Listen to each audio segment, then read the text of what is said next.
Assalamualaikum warahmatullahi wabarakatuh. Bismillah, alhamdulillah, salatu wassalamu ala sayyidina wa habibina wa qurrati a'yunina Muhammad ibn Abdillah wa ala alihi wa sahbihi wa man ittaba'a sunnatahu ila yaumin nahdah. Asyhadu an la ilaha illallah wahdahu la syarika lah wa asyhadu anna sayyidana wa nabiyyana Muhammadan abduhu wa rasuluhu la nabiyya ba'dah. Allahumma salli ala Sayyidina Muhammad wa ala ali Sayyidina Muhammad. Amma ba'du faya ayyuhal ikhwah wa ya ayyuhal talabah fi qismil lughah wal adab al-arabiyyah kulliyatu usuluddin wal adab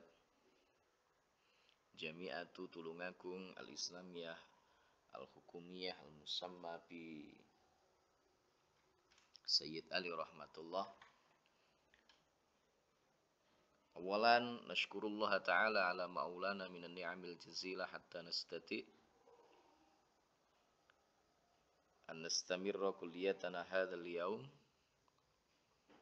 yani fi kulliyati tarjamah tab'an fi sihatin wa afiyah duna naqsin wahid salatu wa salaman ta'imaini mutalazimaini la hadrati sayyidina wa habibina wa qurrati a'yunina Muhammadin sallallahu alaihi wasallam alladzi turja syafa'atuhu fi yaumil la syafa'ata illa syafa'atuh.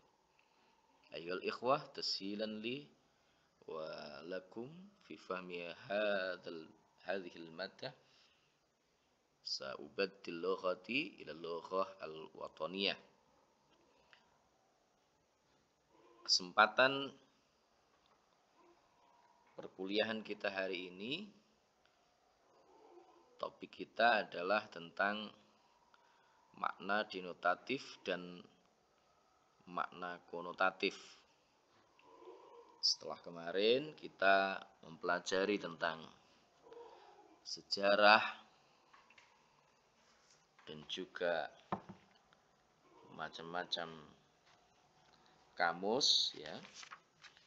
Sejarah juga macam-macam atau jenis-jenis dari kamus, maka hari ini kita masuk pada pembahasan tentang makna denotatif dan makna konotatif.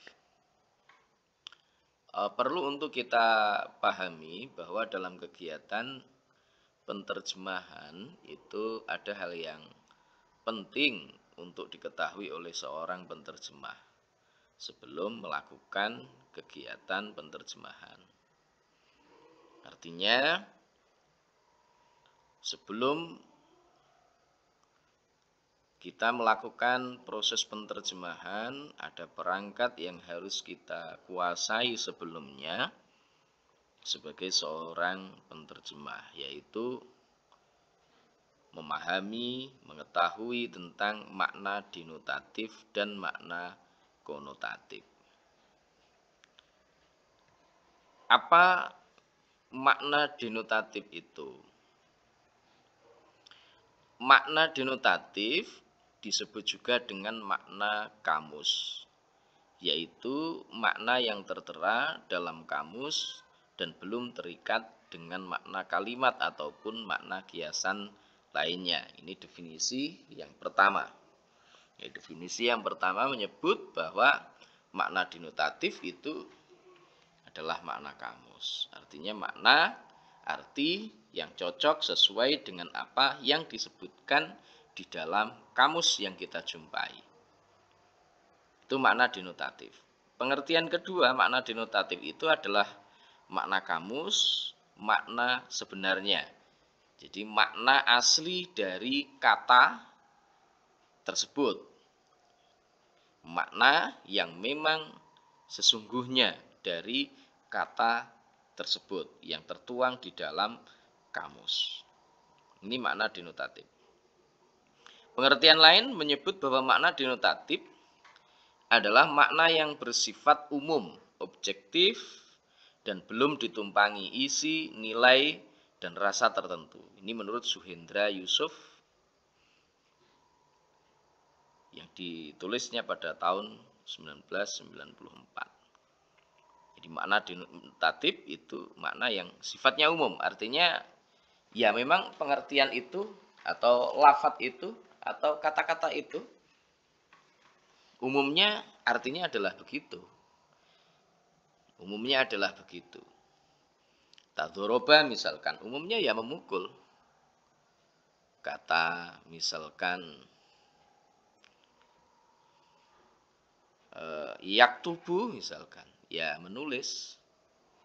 Qoro'a ya membaca. Begitu seterusnya. Itu makna yang sifatnya umum artinya orang pada umumnya yang diketahui yaitu maknanya. Bukan yang lain. Bukan kataba di makna wajib itu bukan. Bukan misalkan dzoroba bimakna mengalihkan itu bukan, tetapi ya makna yang umumnya dipahami oleh banyak orang bahwa dzoroba itu memukul, bahwa qoro'a itu membaca, bahwa kataba itu menulis. Objektif belum ditumpangi isi, artinya memang belum ada muatan-muatan yang lain di dalam penggunaan itu. Belum lagi juga digunakan untuk mengungkapkan rasa yang ada di dalam dada misalkan. Rasa mahabbah, cinta, syauq, isyak. Nah itu kan nanti seperti apa pengertiannya. Nanti kata itu akan berkembang sesuai dengan perkembangan atau penggunaannya di dalam sebuah kalimat. Nah, di dalam kamus bahasa Arab itu satu kata atau kalimat beserta derivasinya, turunannya, bentukannya. Jadi satu kata dalam bahasa Arab itu kan bisa terbentuk menjadi sekian banyak kata. Misalkan kataba bisa yaktubu, kitabatan, maktaban, katibun, kutabun misalkan, uktub dan seterusnya. Itu derivasi.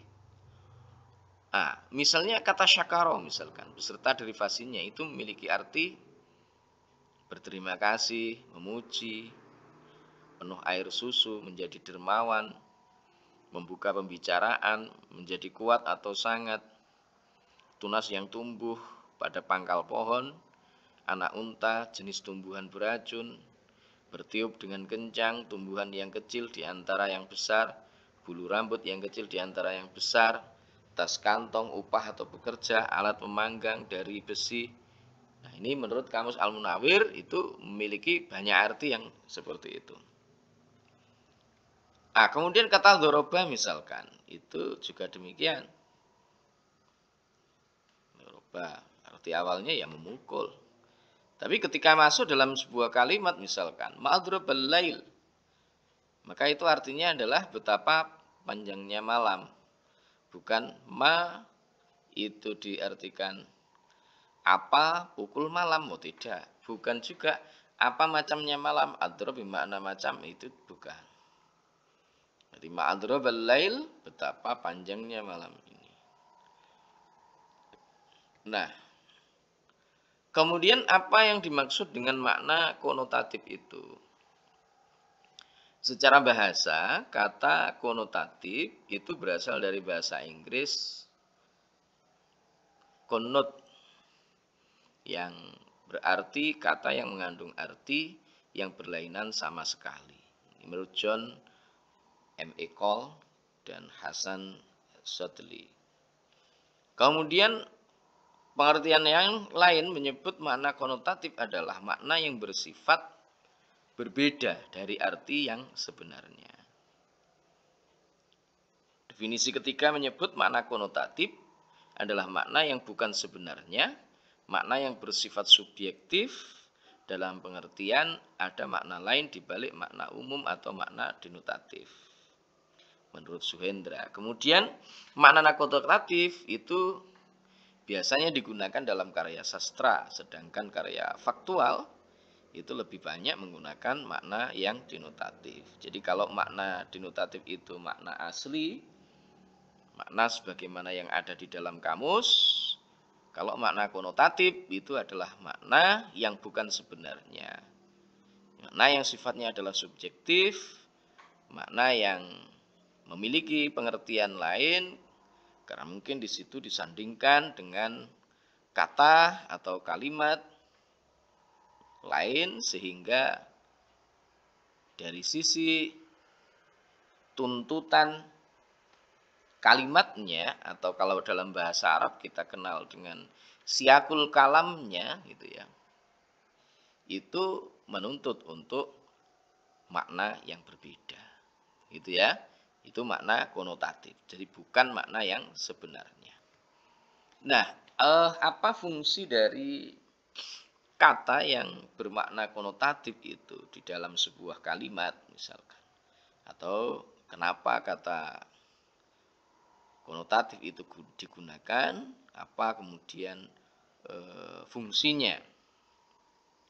Yang pertama itu adalah menjaga rasa atau intuisi kebahasaan. Jadi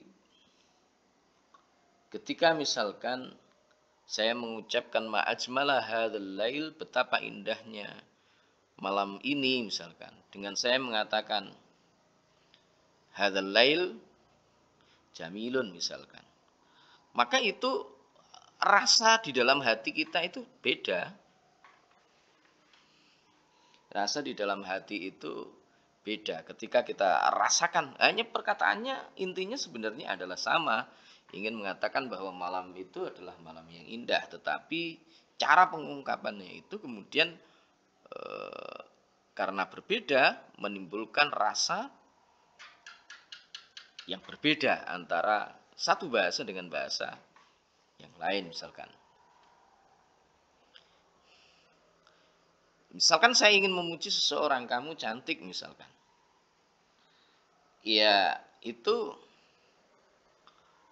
makna aslinya demikian, makna aslinya. Jadi kamu cantik, anti jamilatun. Tetapi beda lagi ketika misalkan saya menggunakan kata engkau bagaikan bidadari. Anti jamilatun kalhur. Misalkan, atau saya mengatakan anti hurun, engkau adalah bidadari misalkan. Itu kan rasanya akan berbeda. Sama sebenarnya yang dimaksud adalah cantik, tetapi karena kita menggunakan pilihan kata yang berbeda dan makna kata yang bermakna konotatif di situ, maka rasa yang ditimbulkan dari bahasa yang kita gunakan itu kemudian menjadi berbeda. Kemudian untuk menghargai sesuatu atau seseorang misalkan ya, jadi supaya ketika kita mengungkapkan kata-kata tersebut misalkan, maka ini ada suatu penghargaan kepada orang yang kita ajak bicara misalkan. Anta katsirur rahmat dalam bahasa Arab misalkan, engkau adalah seorang yang mulia. Kalau kita misalkan mau mengatakan engkau adalah seorang mulia itu hanya dengan kata anta karimun misalkan, ya sah-sah saja. Tetapi ketika kita menggunakan kata anta katsirur rahmat, anta rajulun katsirur rahmat misalkan, maka itu akan ada kesan yang berbeda lagi. Ada sebuah penghargaan di dalam tradisi orang Arab, karena tradisi bahasa itu kan berbeda antara satu dengan yang lainnya. Kemudian menyamarkan maksud, barangkali mungkin kita ingin menyindir atau mengingatkan orang, tetapi dengan menggunakan bahasa yang tidak vulgar, bahasa yang tidak secara langsung menohok ya, langsung mengenai orang tersebut tidak, tetapi dengan kata yang melambangkan terhadap apa yang kita maksudkan, tetapi supaya hal tersebut tidak menyinggung perasaannya. Nah, ini biasanya digunakan kata-kata yang memiliki makna konotatif. Nah, di dalam bahasa Arab, makna konotatif itu biasanya kita pelajari melalui ilmu balaghah. Ada ilmu bayan, ada ilmu ma'ani, ilmu badi. Nah, itu biasanya banyak menggunakan atau bahasa mengkaji tentang makna konotatif. Ada isti'arah, ada majas, ada isti'arah murasyahah, ada isti'arah misalkan tasyrihiyah dan seterusnya, atau tamthiliyah dan seterusnya. Nah, itu nanti kajiannya adalah kajian di dalam ilmu balaghah. Di dalam bahasa Indonesia makna konotatif itu dipelajari dari materi idiom dan gaya bahasa. Jadi kalau di bahasa Arab ada satu ilmu khusus yang disebut dengan ilmu balaghah. Kalau di dalam bahasa Indonesia tidak ada ilmu khususnya, hanya dalam sebuah materi tentang idiom dan gaya bahasa.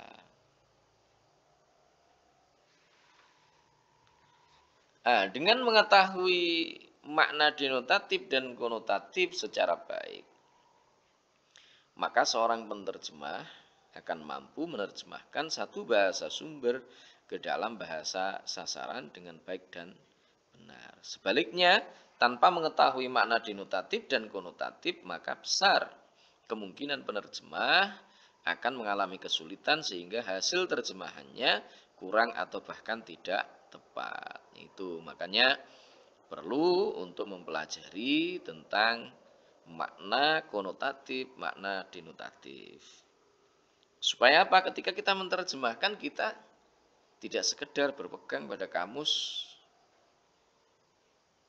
yang denotatif atau kamus yang umum, tetapi kita bisa juga merujuk kepada kamus-kamus istilahi.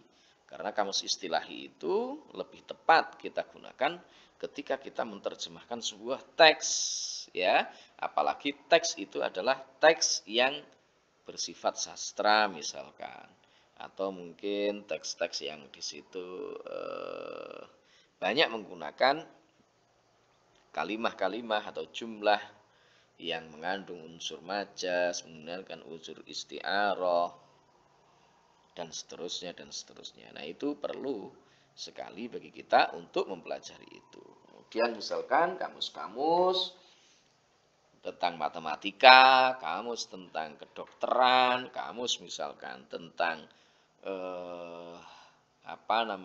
yang hari ini tentang IT, itu kan akan berbeda antara satu dengan yang lainnya. Kemudian kamus tentang pendidikan, istilah-istilah pendidikan dalam bahasa Arab, kemudian skripsi atau mungkin yang lainnya. Nah, ini perlu untuk kita pahami sehingga ketika kita menerjemahkan itu sesuai dengan apa yang dikehendaki oleh bahasa sasaran kita, bukan bahasa kita, begitu ya, bukan bahasa kita tetapi bahasa sasaran kita.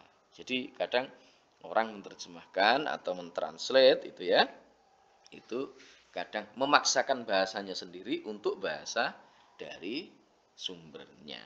Nah, ini yang penting di dalam proses penerjemahan sehingga kita tidak keliru di dalam melakukan penerjemahan ke dalam bahasa Arab maupun ke dalam bahasa Indonesia. Baik, saya kira itu teman-teman untuk pembahasan kita dalam topik ini. Nanti kita teruskan dalam diskusi. Silahkan nanti teman-teman bisa memusyawarahkan bersama, mendiskusikan bersama. Kita belajar bareng-bareng, tidak ada yang lebih pintar dari kita. Maka kalau nanti saya keliru ya diluruskan. Kalau teman-teman kurang pas ya kita tunjukkan. Begitu, kalau tidak tahu, bareng-bareng nggak tahu ya kita cari bareng-bareng gitu ya. Baik, terima kasih teman-teman. Mungkin itu untuk pertemuan kita kali ini dan syukron jazilan ala husni ihtimamikum. Assalamualaikum warahmatullahi wabarakatuh.